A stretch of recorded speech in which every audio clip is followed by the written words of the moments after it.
കൊട്ടാരക്കരക്കാരായി ജനിച്ചതിൽ ഞങ്ങൾ ഏറെ അഭിമാനിക്കുന്നു. കാരണം ലോകത്തെ വിസ്മയപ്പെടുത്തിയ കഥകളിയുടെ ഈറ്റില്ല.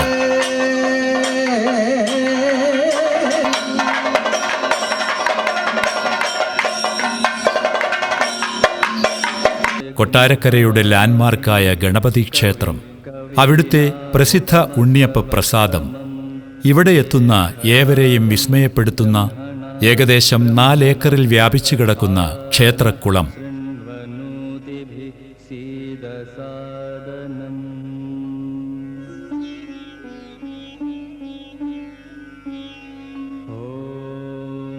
ത്രയംബകം യജാമഹേ സുഗന്ധിം പുഷ്ടിവർദ്ധനം ഉർവാരുകമിവ ബന്ധനാത് മൃത്യോർമുക്ഷീയമാമൃതാത്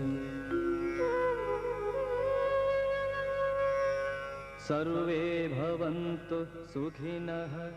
കൊട്ടാരക്കരയിൽ ജനിച്ചു വളർന്ന ശ്രീ കൊട്ടാരക്കര ശ്രീധരൻ നായർ എന്ന അതുല്യ നടന്റെ തൊട്ടടുത്തു നിൽക്കുന്നത് ദക്ഷിണേന്ത്യയിലെ പ്രസിദ്ധ സിനിമാ നിർമ്മാതാവും തിരക്കഥാകൃത്തുമായ ശ്രീ KP കൊട്ടാരക്കര എന്ന കുട്ടൻപിള്ളയാണ്. സിനിമാ രംഗത്തിൻ്റെ മുന്നോടിയായിട്ട് എൻ്റെ കലാജീവിതം ആദ്യം ആരംഭിച്ചത് നാടക കമ്പനിയിൽ കൂടെയാണ്. 1947 ഇന്നത്തെ ഗാനഗന്ധർവനായ യേശുദാസിൻ്റെ അച്ഛൻ അഗസ്റ്റിൻ ജോസഫുമായി ഓച്ചിറപ്പറബ്രഹ്മോദ നടനസഭയിൽ ഞാനും ഒരംഗമായി കേരളത്തിൽ പല പ്രസിദ്ധ നാടകം നടത്തിയിട്ടുണ്ട്. അന്നത്തെ നാടകത്തിലെ ഏറ്റവും പാവങ്ങൾ, വേലക്കാരൻ ഏറ്റവും പോപ്പുലറായിട്ടുള്ള നാടകങ്ങളാണ്. അവിടെ വെച്ചാണ് എനിക്കൊരു നല്ല ഫാനെ കിട്ടിയത്. സെന്റ് ബർഗൻസ് കോളേജ് ചങ്ങനാശ്ശേരിയിൽ പഠിച്ചിരുന്ന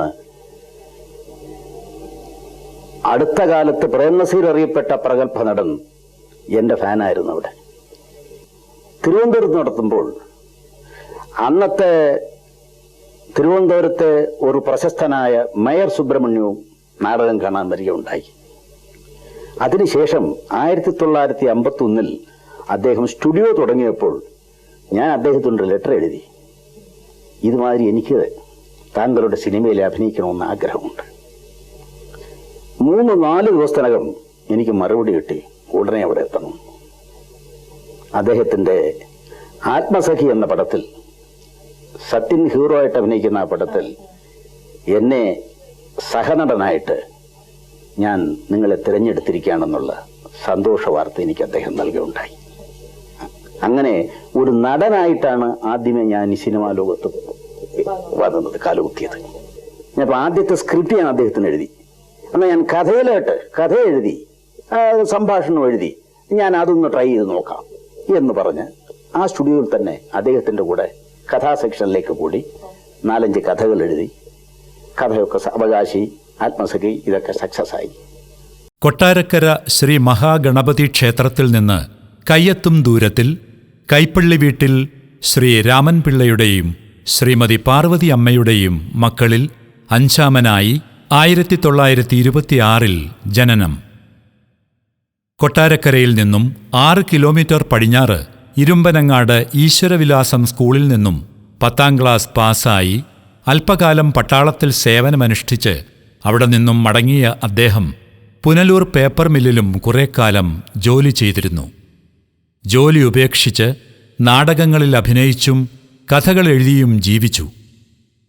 ശ്രീ KPയുടെ ജീവിതത്തിൽ മേരിലാൻഡ് സുബ്രഹ്മണ്യവുമായുള്ള കൂടിക്കാഴ്ച നിർണായകമായി. 1949 മേരിലാൻഡ് സുബ്രഹ്മണ്യം നിർമ്മിച്ച് സംവിധാനം ചെയ്ത ആത്മസഖിക്ക് തിരകഥയും സംഭാഷണവും എഴുതി സിനിമാ ലോകത്ത് പ്രവേശിച്ചു. ആ ചിത്രത്തിലെ നായകനായ ശ്രീ പ്രേം നസീറുമായുള്ള സൗഹൃദം വർഷങ്ങളോളം നിലനിന്നു. തുടർന്ന് സുബ്രഹ്മണ്യത്തിൻ്റെ സിനിമാ കമ്പനിയായ നീല പ്രൊഡക്ഷൻസിനു വേണ്ടി 6 ചിത്രങ്ങൾക്ക് ശ്രീ KP കഥയും തിരക്കഥയും രചിച്ചു. മെരിലാൻഡിൽ നിന്നും പുറത്തുപോയ KP സിനിമയുടെ ഈറ്റില്ലമായ മദ്രാശിയിലെത്തുകയും 1961 പുറത്തിറങ്ങിയ പാശമലർ എന്ന തമിഴ് ചിത്രത്തിന് കഥയും തിരക്കഥയും രചിച്ച് ഒരു വിപ്ലവം തന്നെ സൃഷ്ടിക്കുകയും ചെയ്തു. ശിവാജി ഗണേശൻ, സാവിത്രി, ജെമിനി ഗണേശൻ എന്നിവർ അഭിനയിച്ച് എ ഭീംസിംഗ് സംവിധാനം ചെയ്ത ചിത്രം തമിഴ് സിനിമയിലുണ്ടാക്കിയ ചലനം വളരെ വലുതായിരുന്നു.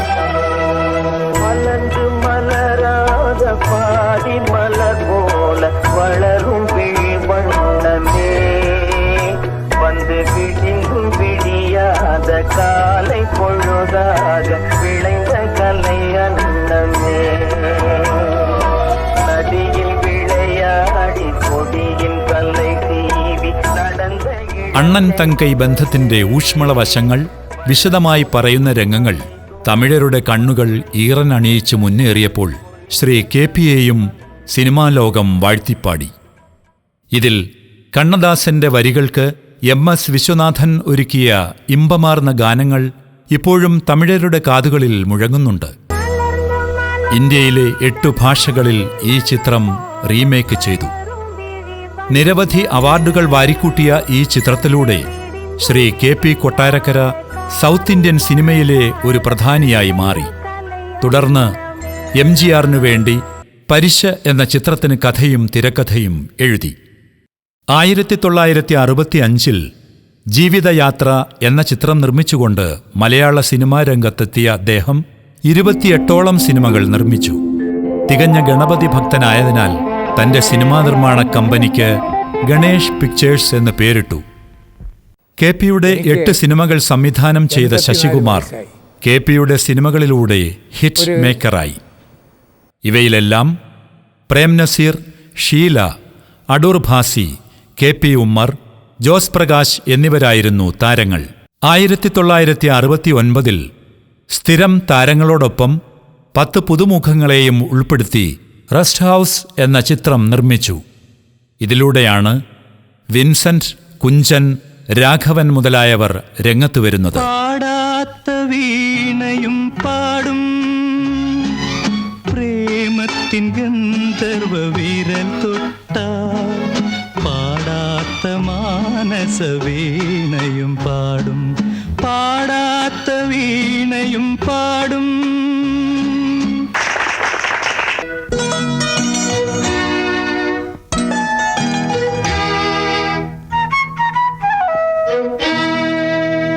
മുത്തിലും മുത്തായ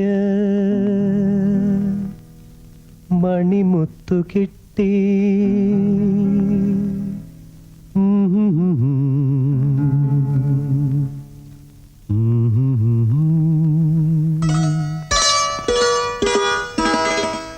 മുത്തിലും മുത്തായ മണിമുത്തു കിട്ടി. ഇതിന്റെ സംഗീതം M.K. അർജുനൻ എന്ന പുതുമുഖത്തെ കൊണ്ട് അവതരിപ്പിച്ചു. ശ്രീകുമാരൻ തമ്പി അദ്ദേഹത്തിന്റെ മിക്ക സിനിമകൾക്കും ഗാനം എഴുതിയിട്ടുണ്ട്.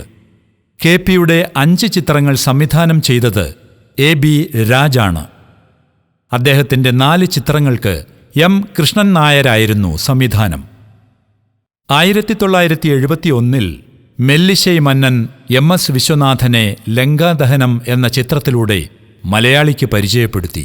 ഈശ്വരനൊരിക്കൽ വിരുന്നിനു പോയി രാജകൊട്ടാരത്തിൽ വിളിക്കാതെ,